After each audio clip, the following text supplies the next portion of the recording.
Hello, beautiful people. Welcome back to The Current, powered by Afrovibes Radio and TV.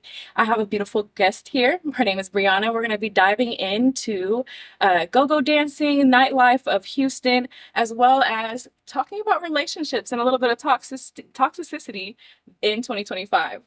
Bree, you want to introduce yourself to the camera? Hi guys, my name is Bree, and my Instagram is actually BRYCCAY, Breeze. It's kind of like a little nickname in high school, but that's what I use for all my little platforms I do. So, Really nice. Okay, cool. So let's get into it. Tell me a little bit about go-go dancing. Like, what does that all encapsulate? go-go dancing, also slash like performing artist, because I know go-go dancing has like a weird, just like a weird, What stigma? it has a weird stigma to it. For sure. So I like to just I've been trying to say performing artist, and because like also I've been trying to get out of I did start out in the nightlife, but the different companies I've been working with and just different things we do, because it also goes back to like performing at festivals, like EDM shows and festivals. That's what got me into it. Yeah. I would just see the performers That is so cool. at raves, and I'm like, oh my god, I want to do that. And since I've been dancing my whole life, it just ended up working out that way. So I don't really like going to nightclubs, but I do with other companies. We do weddings, restaurants, and like just events. And yeah, I love it. It's So you were saying you work for do you work underneath a company per se, or like are you like It's an both. independent artist going to different events? It's both. I started out with a company, and then just with anything, you just get your experience. And then most of those companies did start out with a company, and then they branched off into their own thing, and that's kind of like what I'm doing. So now I'm kind of in that middle space where I'm like, now I want to have my own business. I've got enough experience, gotten to know people. I want a little bit more experience maybe, and just more space for my costumes, but I am working for myself. I get my own gigs, but I still work with like a bunch of other companies that I've met throughout Okay. the journey, just having a lot of friends that have their own businesses, and it's fun. It's fun stuff. Okay. So take us back a little bit. What got you into go-go dancing? I know you've been dancing even back in school. I totally remember that. But what drew you to it? What got you started? So I would say that's a really good question when people ask me that. It does go back to I've been dancing my whole life. And I would say when I met you, my parents couldn't afford dance anymore. So I was just like kind of in a weird depression phase where I wasn't able to do it, take classes, and they couldn't afford it. So in high school, I tried out for the drill team, but I wasn't taking it seriously at that time since I've been taken out so many times. So that's actually when I met Megan the Stallion. She was it's crazy. She was in there, and like there's a bunch of other girls I met that are like making it now in LA, which is really cool. And I love to see them thrive. And so after that, I was like, okay, I'm just gonna go to school like I was told to, and go to nursing school and just like kind of do what everyone was doing, like what we're told to do. Yeah. Go to school, Following what family wants. yeah. Go to get married right away, have kids. I thought I'd be married by 25 with kids, and I'd be a nurse. That's what I thought. Girl, you and me both. That's I'm glad we went the different ways, Right. We followed our own path. And Right. that's okay. And like I was forcing it though, and which is what you really shouldn't do. And that's what I thought I wanted. But then like life redirects you. So then I, got out of my 4-year relationship from when I was like 18 to 21. And then it's weird, his sister was a ballet instructor, so it like sparked my interest in dance again. Yeah. And so actually I was taking her classes and going to school. And then when we broke up, I kind of like took a little break from school. And no, I was still taking online classes, but then I got in my second relationship, and then we started raving together. And then when I was at festivals, I would see like the beautiful performers in costumes and just dancing by the DJs, just like living their best life. And, obviously they know what they're doing. They're like, they're like super talented dancers.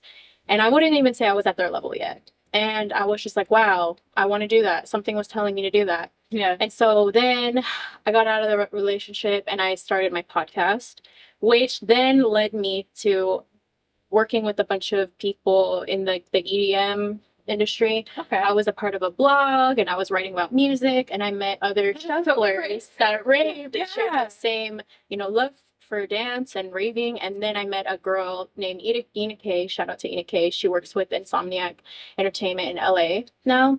She was a shuffler as well, so we would shuffle together, and she was like, dude, you need to try out for go-go dancing. Like, you fit the look.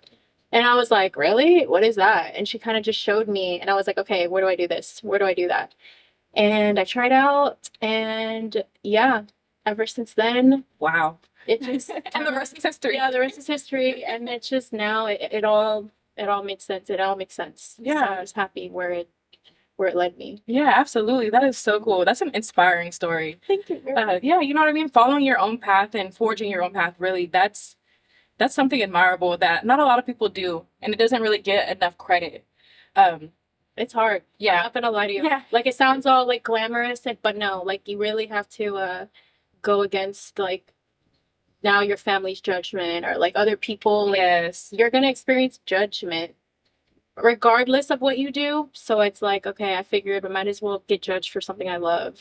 Absolutely. And I'm like doing a good thing. Like, Yeah. you know, Following your heart. yeah, And not a lot of people do that. it's hard. Yeah. It's really hard. Well, speaking of judgment, what are some of the stigmas that are on go-go dancing that you would like to break? Take a moment to kind of like talk about that. I would love that. Okay, so stigmas. Now we're gonna go there because my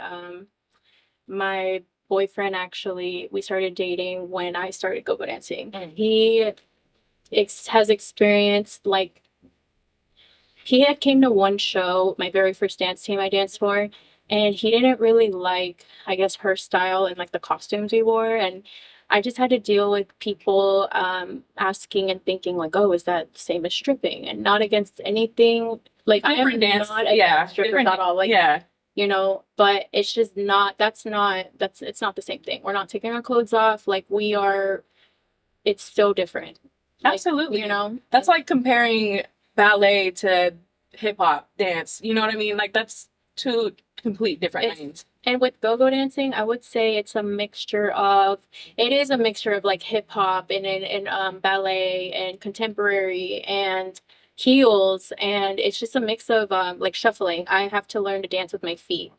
But then go-go dancing, you have to learn to dance with your upper body. So like, I'm trying to learn like two different things. It intertwines because there are shuffle performers at festivals, but again, you're using your feet, and go-go dancing, you're learning more upper body movement.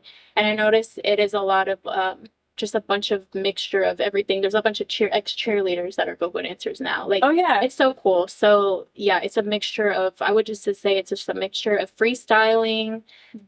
We don't do much choreo. There are some choreo performers. Okay. So it just depends, like, what company hires you and what you're doing. But for the majority, it's freestyling. So yeah, that stigma, we're not strippers. We're not. Yeah, they're not dancing for money in that thing. Okay. And yeah. okay, it's just, of course. it's not the same thing. Yeah. Yeah, so we're at like restaurants and weddings, and then like I started, if you want to dip your toe in more, I started doing like aerial. And where you're hanging from the ceiling with silks, and you're in hoop, and so that's a whole different. That's considered like go-go too, but you're a performer, like you're a performing artist. So it's like, I would say go-go dancing. When I did first start out, I was dancing for a team at like the Latin nightclubs. Oh but yeah. It wasn't really my style. Like, I love Latin music. Like, I'm half Latina, so I love it. But I was like, okay, this isn't it. Like, I'm not going to stay here forever. And then I met the right people. And now I'm dancing at like EDM shows, festivals. I did dance at EDC. I tried out and I loved it. And I do plan on trying out for more festivals. And I just try to train hard. I try to take classes from other performers like in Austin. Oh, that's cool. Yeah, like I didn't realize that they had such a broad network where you can connect like that. Yeah. I feel like dancers, like, we're just all like connected. Yeah. You get connected to them some way, somehow, and I love it. But Austin, like, the scene over there, like the shuffle scene is like huge. One of my friends, she's out there. She kind of blew up on TikTok from shuffling. She has a studio, and I train out there. Dang. And some people know the Concourse Project. They're pretty big. They have I know it's a couple. So the husband owns the venue, the wife runs the dance team, and they're called the Gogo Gadgets. Oh, that's They're so pretty cute. it's so cute. It's my favorite name, but they're pretty well known in the dance world. Like a lot of people here look up to them because they have it down. Like they have big DJs coming, big shows, like they bring in a big crowd. So they have like a lot of big artists, big names, and the dancers are just like training hardcore all the time. That is so cool. So Yeah. I train with them and just get my foot in the door that way too. Yeah, so this is not like just a hobby. This is a profession. This is something that you really have to work toward. Yeah. I think people don't understand that too.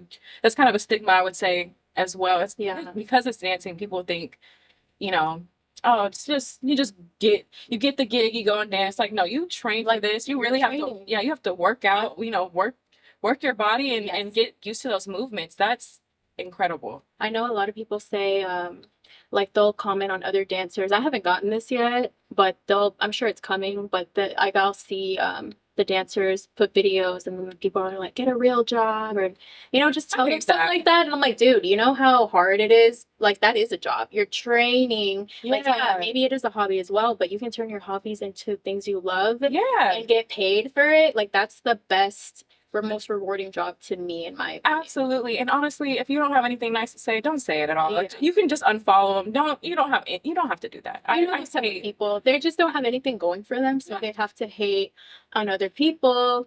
Because the people who are actually doing stuff, Mhm. we're actually hyping people up. We're actually helping people get to our level. Like people who are actually successful in doing things.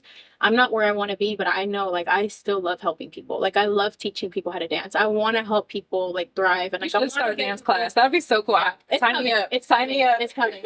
I'll teach you how to shuffle. That's like my favorite thing. I love teaching my friends how to shuffle. Yeah, it's coming up. That's so cute. Okay, so just to stay in the nightlife realm, so you recently started DJing, right? I started, yeah. So actually, funny story. When I was back 5 years ago, I wanted to DJ first before I started go-go dancing because I saw a lot of female DJs. So I didn't see the performers, but I saw the DJs too, the female DJs. So I was like, okay, I can do that. Yeah. So I was trying to find people to help me, and I had a couple friends help me dabble in DJing. But honestly, like the producing, there's DJing and there's producing. Right. Producing, you're making your own music and you're DJing your music combined with other sounds and music and other people's stuff. That's like producers are making their own music in the studio. DJing, anyone can be a DJ. You just have to learn the technical things when it comes to how to just remix music and combine music together, and learning how to just work that turntable and learning that the next song and how to just do that clean what's it called? Transition. The transition. Yeah, absolutely. And so producing and DJing, they're just producing, you're literally just you have to have be musically inclined and but DJing that seems more obtainable. Yeah. It's a lot easier. So I was learning how to do both. I was like, okay, producing is super out of my realm. I did play piano for a little bit as a kid, but dancing has always been more my forte. I get that. Yeah. So I was like, okay, I'll learn how to make music later. So yeah, DJing. I guess it made a full circle back around. Mm-hmm. Now that I'm like dancing and performing, okay, so now I want to DJ. So I got a board and I've been trying to learn how to do more clean transitions and the easy stuff. Nice. I want to get booked for DJing because I do see a lot of my friends, they're getting booked for, they're getting a lot of nice, good gigs. And I'm like, why not dance and DJ full time, Absolutely. That sounds like the dream. It's an easy alley hoop if you ask me, because I mean, you're already go-go dancing. You could easily just go and be like, hey, I can DJ for this event as well as, in the midst, I'll put on my my set and then go and dance. Like it. I know people who don't even, I don't want to say names. I'm not going to ever say names, but I know people who don't even actually DJ. Like they just have a good following and they get booked. Like they just download Spotify and pretend they're DJing. And then some people don't even know. Yeah. And like, they're like, can you teach me how to do transitions? And I'm like, dude, I'm still learning myself. So it's crazy. Yeah. But it's smart. I can't hate the hustle. I don't hate the hustle either. I'm like, dude, that's smart because I'm actually trying to learn like, okay, I want to learn how to be just I want to do everything perfectly if I'm going to go for DJing. Mhm. But I'm like, damn, he just downloaded Yeah, Spotify. yeah. It's like, so it's He might be onto something now. That is so cool. Okay, well, that was quite a bit to take in. Give us a few minutes. We're gonna go to commercial and we'll be back in about a few minutes.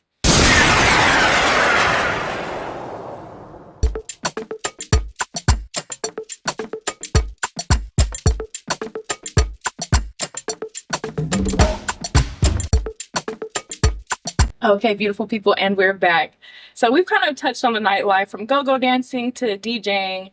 Now let's kind of get into relationships, dating in 2025. What what are your thoughts? What are your thoughts? That's such a broad question, but it is. I've had plenty of people ask me, like, do you want to do like a podcast talking about dating in today's world or time? And these are like older people too, yeah, because they want to see how it is for us people in our 20s still. yeah, And I'm sure it's different from like when they dated and even when we were dating. I mean, in high school and Yeah. stuff. Yeah, things have changed so drastically. yeah, they have. Well, for one, I'm not an app girly. I'm not a dating app girly. It's just not for me. Yeah, It's just I'd rather meet people more organically, and it's again no hate. It's just preference. absolutely. It's just not for me. I'm the same way. I'm so nervous to use the apps. I just don't.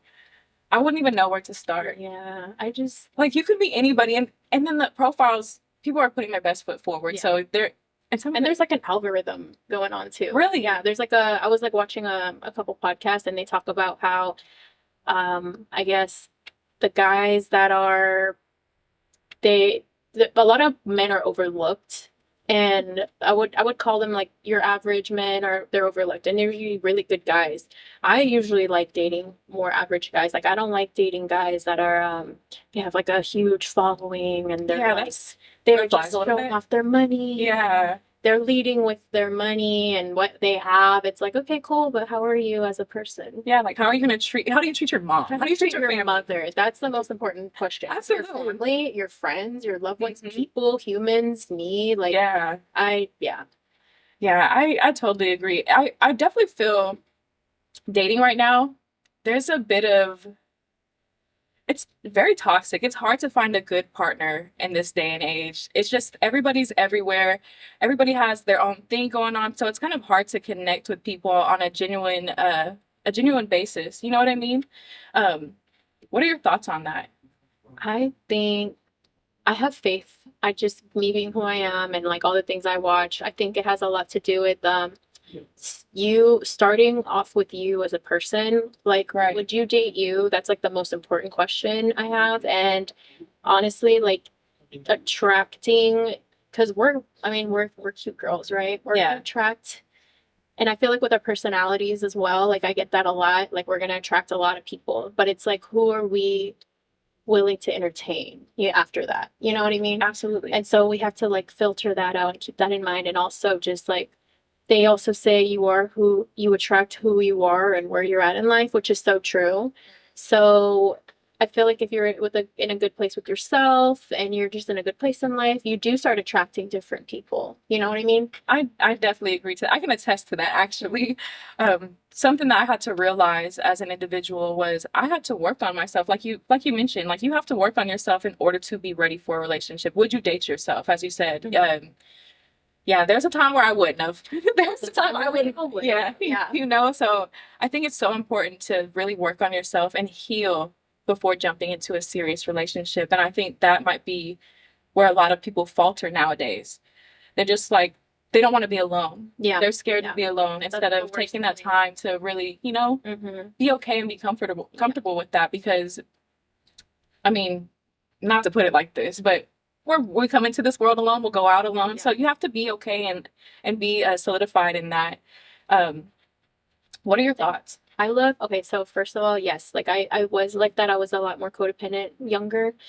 I would say We all are. that second Yeah. relationship, it definitely taught me that I'd rather be alone than be with someone who doesn't treat other people right. Mhm. And that one really taught me a lot about myself and just like, okay, it taught me the dating experience I've had, which was I've only had like 3 long relationships, but they taught me a lot about myself, and that's what relationships do. They help you evolve to that next level. Their relationships are supposed to help you evolve, and they, whenever you're triggered, what differentiates a healthy and an unhealthy relationship is whenever you're in a healthy relationship, y'all are triggering each other, which is totally normal, but y'all acknowledge these triggers and y'all grow together. Right. Versus a toxic relationship, y'all are just keep triggering each other And like nitpicking. yeah, and it's like one person's either outgrowing the other, and like the other one's kind of like holding you back from growing, and it's just not, Yeah. it's just not aligning.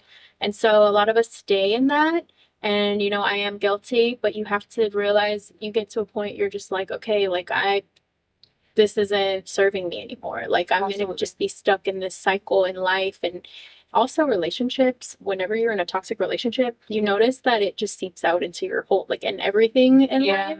And, honestly. Right. And then you see, like, once you get out of it, you literally thrive. Yeah. Like you start attracting all the things that you want in life, or all the things that you've been wanting. And I swear it's a thing. Like when I got out of toxic relationships, you just soar, you thrive, and you start just attracting a better life and like the next level. I agree. It's, in a sense, it's kind of a bit of self-love when you do that. Yes.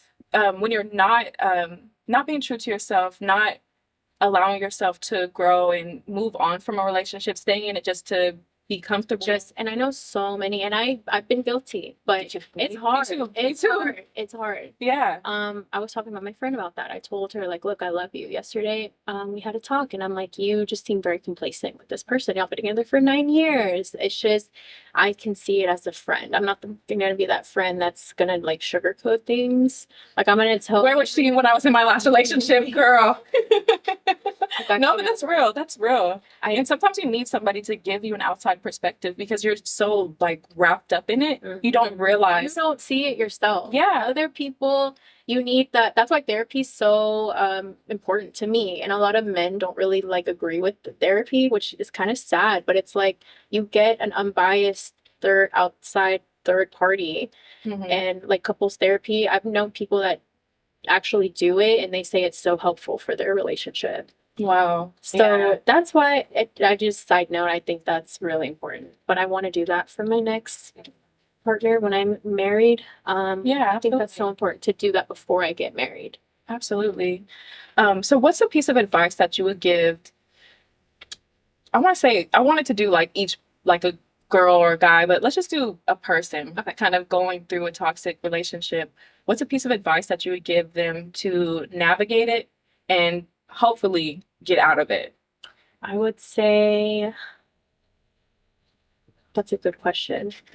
And I'm like telling off what we're saying. That's a good question. Okay. So I'm trying to think of a friend I have. Okay, so how to navigate it. I usually tell her, like, look, I love you. You come to me for advice. I give you advice. You don't take it. And then you always come back saying, okay, Brie, you were right. You were right. Why, like, why, how do you know this? How do you know these things? I'm like, well, because I've done a lot of work. Like I'm able to, I think an important thing is when you be emotional intelligence and being self-aware. When you're not self-aware, you're just going to kind of go on blindly in life, blindly dating. And then you're going to be in these toxic situations, and you're not going to really, you're not going to really know and understand, like, why am I going through this? Like, why me? Why this? Why this? So being self-aware, you're like, okay, what is this trying to teach me?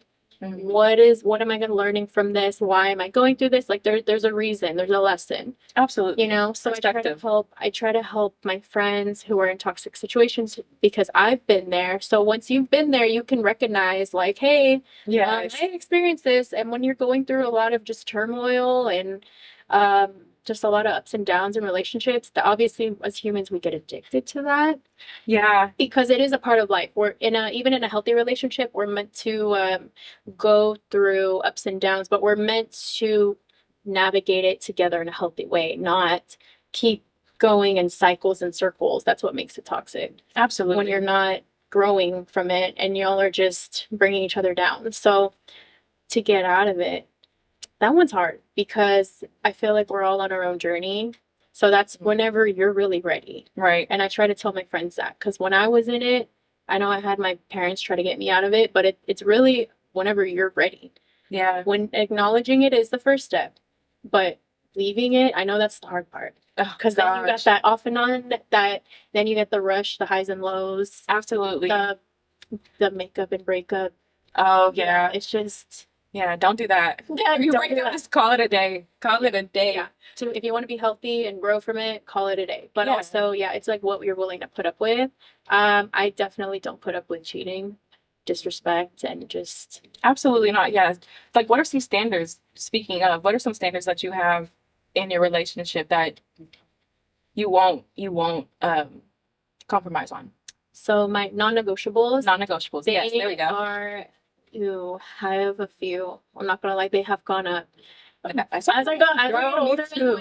we have to have them. We have to. Absolutely. Obviously, I don't know. The non-negotiable is just like the cheating, which is that's already. I know some women, sadly, they forgive.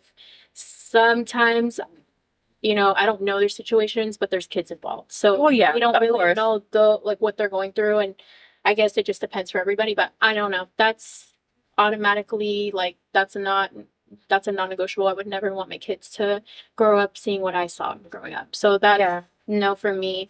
Two, just disrespect. Obviously, like it shouldn't even get to physical, but it. Oh God, I've no. seen that happen too. Yeah. Like, girls will forgive that too. There's Verbal abuse.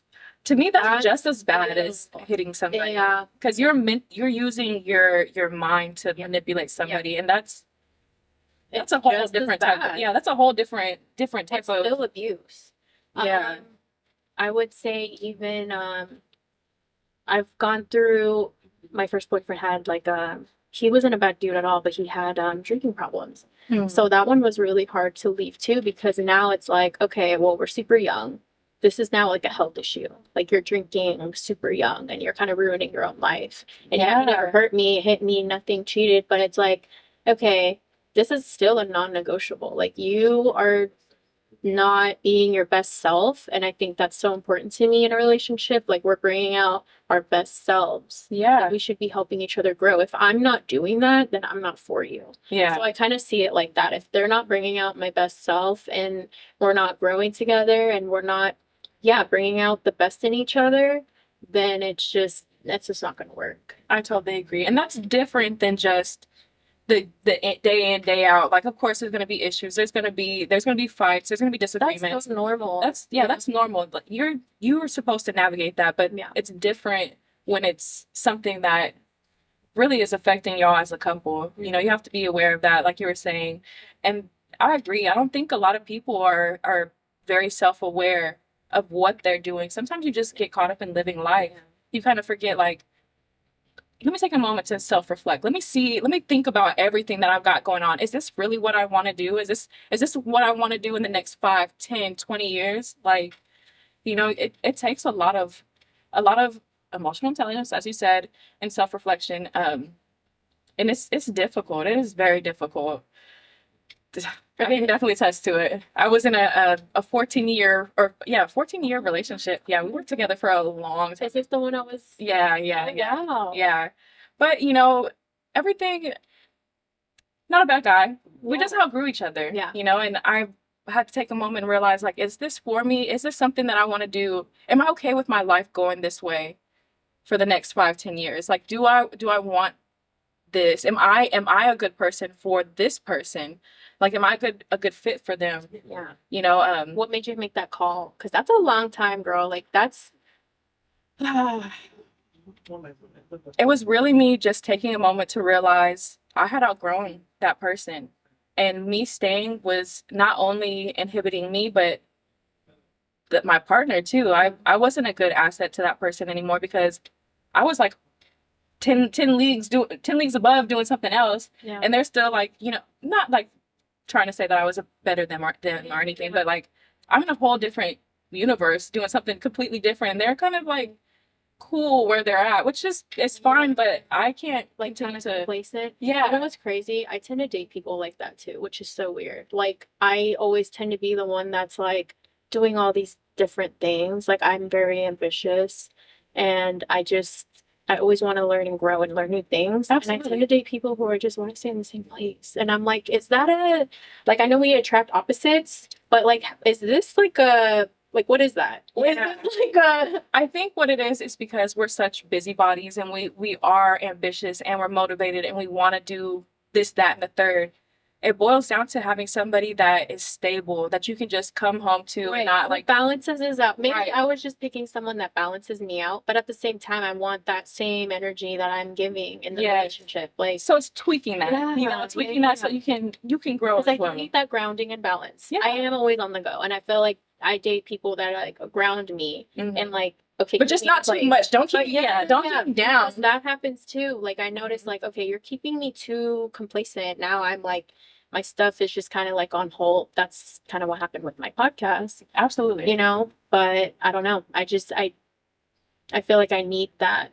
Speaking of podcasts, before we kind of start wrapping up, tell us a little bit about your podcast so we can watch that. You know, everybody that's on here now, make sure you tap in and tune into her podcast as well. Girl. Okay, so I did start when I was telling you about my journey. I started my podcast, Hashing Out. Hashing Out podcast. I did that during COVID. I was bringing in all my friends. I noticed that I saw my friends like artists, entrepreneurs, you know, dancers, and just other people, creatives, artists, all you name it, starting their own thing, turning their hobbies into their full-time thing. Yeah. And I'm like, dude, I was telling my co-host, we really need to interview these people and have them on our show because like I want to learn the journey and I want them to like inspire other people. And I'm so glad I did that. And my first guest was Lexi Brumbach. She's one of my best friends. She was on Netflix, on Cheer. Oh yeah, One of the main girls, and we raved together, and we still go to shows together. She moved to LA, so she was my first guest, and ever since then, it was history. But after that, you know, it was kind of like a band, like falling apart. Like we just kind of, me and my co-host, like just grew out of each other. So we rebranded, me and my other co-host, and we started Accelerate podcast.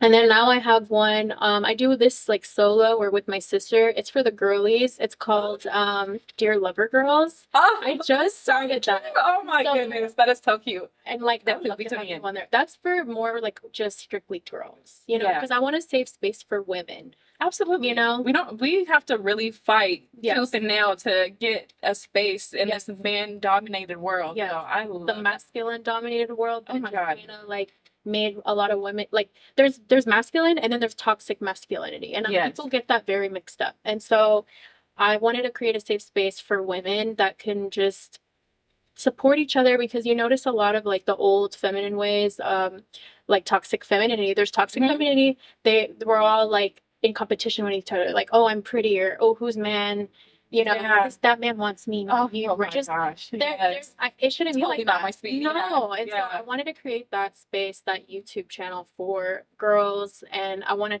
show my younger sisters and just like show younger women like it's so beautiful. Just like learn to love each other and support each other and grow. And I wanted that. So I have that. That one's a new project I did, but I did take a little break from Accelerate. I started it last year, and it's the same concept of Hashing Out. We're interviewing all the creatives and all the people wanting to do their own thing, and just just inspire other people and just bring in those type of people on that podcast. But nice. I'm trying to do both, and then trying to navigate, you know, my dance career. And honestly, starting that podcast just opened so many doors, because now I started doing voice acting for like anime, Crunchyroll, and I had one of my best friends. He is starting his own anime. Nice. We had him on the show on Accelerate or Hashing Out. We had him on Hashing Out. And so, now his career skyrocketed. He's from Pearland too. Oh, cool. He's from Pearland. He moved to Dallas. He works for Crunchyroll, and he's gotten my foot in the door with like directors and voice actors. So we love that. If you want to start a podcast, just do it. Yeah, just do it. True. Don't overthink it. Just have fun with it. Just do it. Do it because you love it and you're having fun, and then you never know. It just leads you other places. The universe will like respond to whatever you want to do. And I'm like, I can vouch for that because I've experienced it so many times. Like so many doors have opened up. Yeah, absolutely. I love that. And I can attest to it as well. So we're coming to an end. You've got so much going on. So if you want to tap into her go-go dancing, her DJing, her different podcasts, where can they follow you so they can keep up with you and everything that you got going on? So my socials, it's my social media for pretty much everything because I also like I started streaming on Twitch a while ago. So it's like the same. It's all I use the She's same booked little and busy, tab. y'all gotta tap in and make sure that y'all are keeping up with what she's got going on. That is so cool. Jack of all trades, master of none. There we But go. yeah, just thanks to my ADHD brain.